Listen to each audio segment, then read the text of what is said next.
కాలం తెచ్చిన కరువు కాదు, కాంగ్రెస్ తెచ్చిన కరువు అని ఉత్తగని అంటలేను.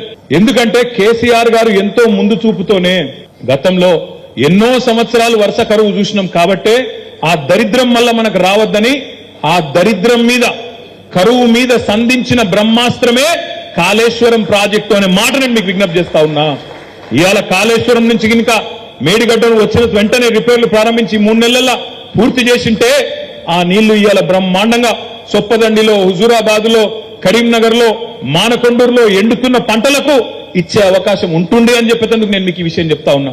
నేను మొన్న సిరిసిల్ల పోతే మా మానేరు వాగు పక్కకే 5-6 ఊర్లు ఉంటాయి. పదిర, కొండాపూరు, రామలక్ష్మణులపల్లె, హరిదాస్ నగరు, వాళ్ళందరూ వచ్చింది. అందరూ వచ్చి ఆవునూరు వాళ్ళందరూ వచ్చి అడిగిన, అన్న పంటలు ఎండిపోయేటట్టున్నాయి, ఆ చెక్ డ్యాంలకు నీళ్లు వచ్చేటట్టు చేయండి అన్నారు. చెక్ డ్యాంలకు నీళ్లు రావాలంటే ఏం చేయాలి? నేను కింద మేడిగడ్డ దగ్గర పంపు చాలు చేస్తే